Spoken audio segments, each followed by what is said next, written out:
চাই, বিগত দিনে আপনাদের বাড়িঘর রক্ষায় আমাদের সিনিয়র নেতৃবৃন্দের নির্দেশনায় আমরা সকল কার্যক্রম সম্পন্ন করেছি। প্রিয় নেতৃবৃন্দ, বিগত দিনে আপনারা যেমন ফুলবাড়িয়ার ভূমিহীনদের বাড়িঘর রক্ষায় পাশে ছিলেন, আগামী দিনেও আপনাদের সকলকে এই ভূমিহীনদের বাড়িঘর রক্ষায় আপনারা সকলেই সর্বসম্মতভাবে এগিয়ে যাবেন এই আশাবাদ ব্যক্ত রেখে ফুলবাড়িয়া ইউনিয়ন ছাত্র দলের পক্ষ থেকে আপনাদের সকলকে আন্তরিক শুভেচ্ছা অভিনন্দন জানিয়ে আমি আমার বক্তব্য সংক্ষিপ্ত করছি। আসসালামু আলাইকুম।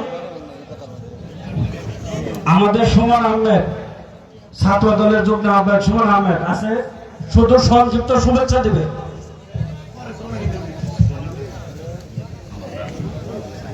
আউযু বিল্লাহি মিনাশ শাইতানির রাজিম, বিসমিল্লাহির রহমানির রহিম। আজকে ফুলবাড়িয়া কেরালি উচ্চ বিদ্যালয়ের মাঠে আমাদের